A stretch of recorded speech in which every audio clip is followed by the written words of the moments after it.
Paulino, ¿qué decís de bueno? Bueno, muy Un bien. gusto hablar con vos. Un poco resfriado los cambios de clima, viste que perturban un poco. Escúchame. A mí me liquidó hace unos días, sí, sí, sí. Bueno, espero que no sea tanto. Dólar a 2.13, 213 en el contado con liquidación libre, 197 en el paralelo, etcétera. Los bonos en el exterior que bajan y un riesgo país arriba de 1.730 puntos básicos. Naturalmente son un botón de muestra de una situación de mucha incertidumbre.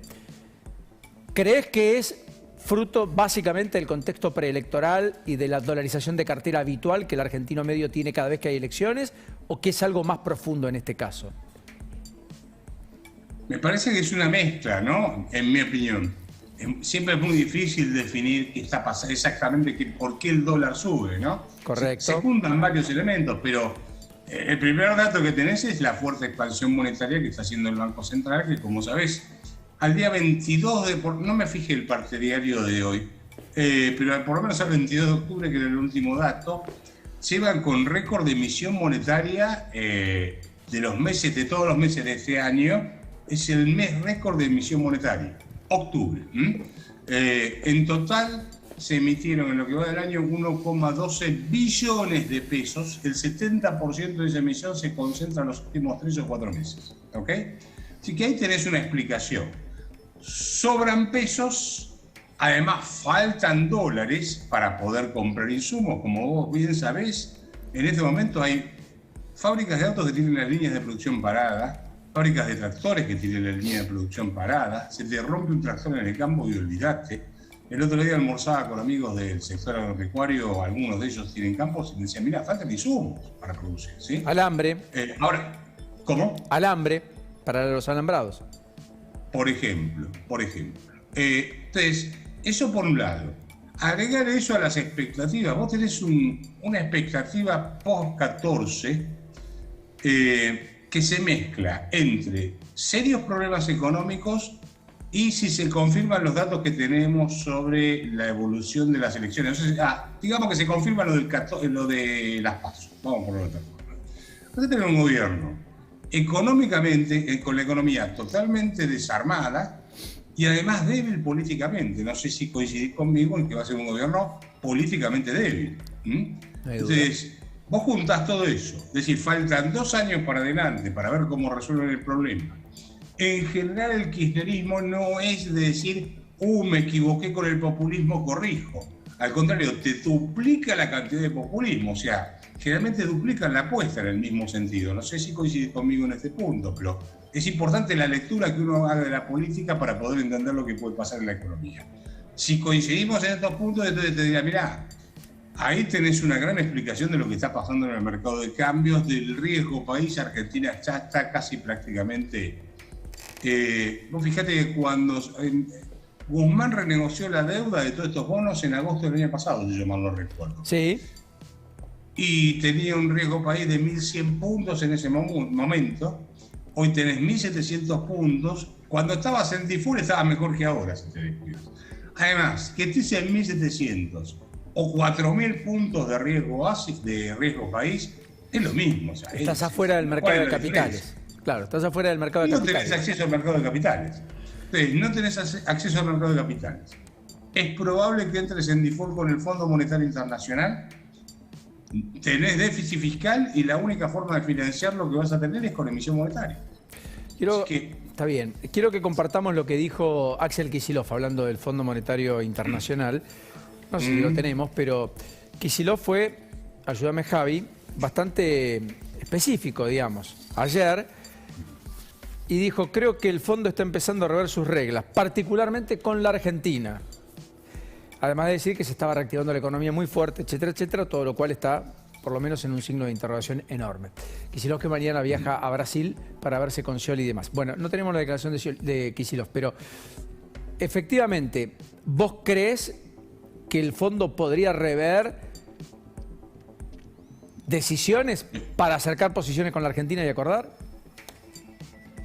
Mirá, yo lo que vi fue un documento del fondo de enero de este año, donde en el punto, yo no me acuerdo del punto 40, por qué punto era, parece prácticamente redactado para Argentina.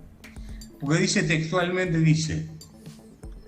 algo que hasta ahora el fondo no incluía, todo lo que tiene que ver con pérdidas del Banco Central cuasi fiscal, y hacer referencia al cuasi fiscal, va a tener que ser incluido dentro del déficit fiscal.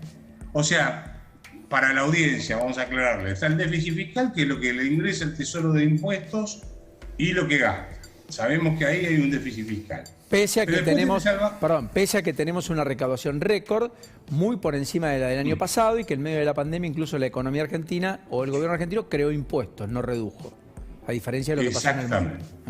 Y a pesar de que estás licuando los salarios, las jubilaciones, básicamente, vos mirás cómo están evolucionando las jubilaciones y crecen bien por debajo de la tasa de inflación, que es el gasto más importante dentro del presupuesto.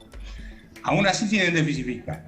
Pero después tenés al Banco Central, que está colocando una deuda, que son lo que se llaman las LELIQs, que todos conocen, de nombre por lo menos, que ya superan están en 4,4 billones de pesos.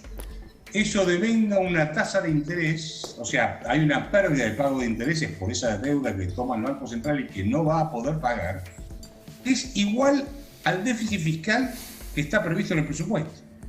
Para que tengamos idea de la magnitud, o sea, el sector público tiene un déficit fiscal de 1,4 billones de pesos, 1,6 billones programado para el presupuesto de este año.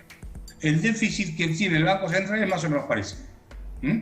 Te juntás los dos y cuando te juntes con el fondo, te decís, vení, no vamos a hablar solamente del déficit fiscal que tenés, vamos a hablar del déficit cuasi fiscal también. Así que yo no sé de dónde saca Kicillof eso de la mayor flexibilidad. Agreguemos que Georgina, o Georgieva, mejor dicho, no está pasando por una buena situación dentro del fondo. Ahí está bastante dividida la opinión dentro del directorio sobre el futuro de Georgieva y cuál va a ser la posición del fondo cuando tenga que negociar con Argentina. Correcto. Lo último, Roberto, el tema de congelar o buscar que entren dentro del congelamiento de precios los medicamentos, cosa que deslizó Feletti hoy, después de haber ya dicho algo al respecto el día viernes de la semana pasada. ¿Crees que va en la línea de profundizar esa lógica que vos marcabas? Sí, y me parece muy peligroso. Una cosa es que no puedas tomar la bebida cola. Otra cosa es que ya no puedas acceder a los remedios que necesitas. Porque vos crees que congelar precios significa desabastecimiento inexorablemente.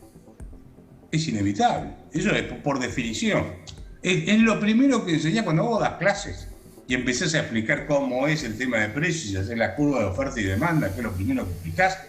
Después de eso le decís, mira, ¿qué pasa cuando pones un precio máximo? Entonces le marcas la curva, decís, mira, ves, acá es cuando se produce el desabastecimiento. Lo explicás en clase, en un pizarrón, en un cuadro muy sencillo, un gráfico muy sencillo. Eso corre para los alimentos, para la bebida, para el whisky, para los remedios, para lo que sea. ¿Sí? Entonces, no jorobemos con los remedios. A ver, que vos o yo no podamos comer, no sé qué sé yo, el chocolate que nos gusta, no es lo ideal, pero bueno, te la bancás de alguna forma. Ahora, que pongas precio máximo en remedio, que además tenés el problema de que muchas drogas son importadas. Vos sabés muy bien que muchas drogas son importadas. Entonces estás jugando con la salud de la gente, todo por una cuestión de populismo. Yo te diría que me parece muy riesgoso. Abrazo, Roberto, como siempre, gracias. Te mando un abrazo muy grande, Paulino, gracias por la conexión. Faltaba más, hasta la próxima, muy gentil. Gracias. Nos metemos lleno en el capítulo La Rioja, no es La Rioja, pero después vamos a hablar de La Rioja.